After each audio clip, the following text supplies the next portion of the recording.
السلام علیکم ناظرین، آج کی ہماری ویڈیو مشہور شاعر ساگر صدیقی کے بارے میں ہے۔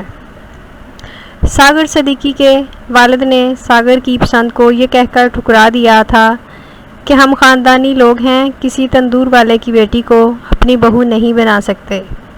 غصے میں اس لڑکی کے گھر والوں نے لڑکی کی شادی پنجاب کے ایک ضلع حافظ آباد میں کر دی تھی، جو کامیاب نہ ہوئی۔ لیکن ساگر اپنے گھر کی تمام عائش و آرام چھوڑ چھاڑ کر داتا کی نگری رہنے لگا، جو کہ داتا دربار لاہور ہے۔ جب اس کی محبوبہ کو پتہ چلا ساگر داتا دربار ہے تو وہ داتا صاحب آ گئی۔ کافی تلاش کے بعد آخر تاش کھیلتے ہوئے ایک نشیوں کے جھرمٹ میں ساگر مل ہی گیا۔ اس نے ساگر کو اپنے ساتھ چلنے کو کہا اور یہ بھی بتایا کہ مجھے میرے خاوند نے ہاتھ تک نہیں لگایا اور میری داستان محبت سن کر مجھے طلاق دے دی۔ اب اگر تم چاہو تو مجھے اپنا لو، ساگر نے کہا۔ بندہ پرور کوئی خیرات نہیں، بندہ پرور کوئی خیرات نہیں، ہم وفاؤں کا صلہ مانگتے ہیں۔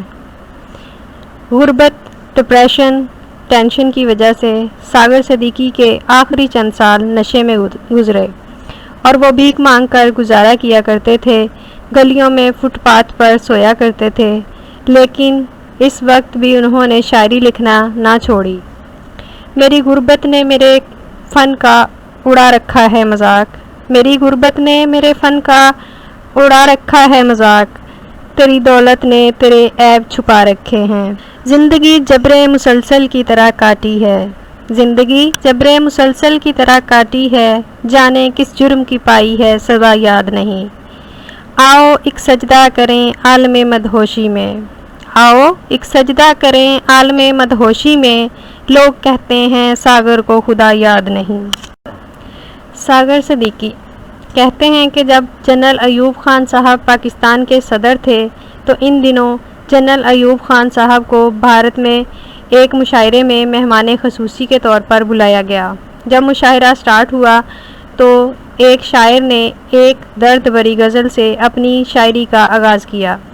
جب وہ شاعر شاعری کر کے فارغ ہوا تو جنرل ایوب صاحب اس شاعر کو کہتے ہیں کہ محترم، جو غزل آپ نے سٹارٹ میں پڑھی بہت درد بھری غزل تھی، یقیناً کسی نے خون کے آنسوؤں سے لکھی ہوگی، اور داد دیتے ہوئے کہا کہ مجھے بہت پسند آئی۔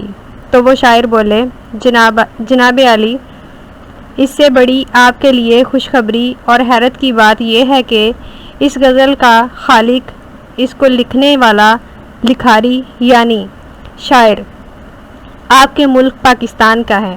جب جنرل ایوب صاحب نے یہ بات سنی تو آپ دنگ رہ گئے، اتنا بڑا ہیرا میرے ملک کے اندر اور مجھے پتہ ہی نہیں۔ جب آپ نے اس شاعر سے اس غزل کے لکھاری یعنی شاعر کا نام پوچھا تو اس نے کہا، جناب عالی، اس درد بھرے شاعر کو ساگر صدیقی کے نام سے یاد کیا جاتا ہے۔ جب جنرل ایوب صاحب پاکستان واپس آئے اور ساگر صدیقی صاحب کا پتہ کیا تو کسی نے بتایا، جناب عالی وہ لاہور داتا صاحب کے قریب رہتے ہیں۔ تو جنرل صاحب نے اسی وقت اپنے چند خاص آدمیوں پہ مشتمل وفد تحائف کے ساتھ لاہور بھیجے اور ان کو کہا کہ ساگر صدیقی کو بڑی عزت کے ساتھ میرے پاس لاؤ اور کہنا کہ جنرل ایوب خان صاحب آپ سے ملنا چاہتے ہیں۔ جب وہ بھیجا ہوا وفد لاہور پہنچا تو انہوں نے اپنا تعارف نہ کرواتے ہوئے داتا دربار کے سامنے کھڑے چند لوگوں سے شاعر ساگر صدیقی کی رہائش گاہ کے متعلق پوچھا تو ان کھڑے چند لوگوں نے طنزیہ لہجوں کے ساتھ ہنستے ہوئے کہا کہ کیسی رہائش، کون سا شاعر، ارے آپ اس چرسی اور بھنگی آدمی سے کیا توقع رکھتے ہیں؟ اور پھر کھڑے ان چند لوگوں نے اشارہ کرتے ہوئے کہا کہ وہ دیکھیں سامنے پڑا ہے، چرسیوں اور بھنگیوں کے جھرمٹ میں۔ جب وہ جنرل ایوب خان صاحب کا بھیجا ہوا وفد ساگر صدیقی صاحب کے پاس گیا اور ان کو جنرل ایوب کا پیغام دیا تو انہوں نے ساگر صدیقی صاحب کہنے لگے، جاؤ ان سے کہہ دو کہ ساگر کی کسی کے ساتھ نہیں بنتی، اسی لیے ساگر کسی سے نہیں ملتا۔ جب ساگر صدیقی نے یہ بات کہی تو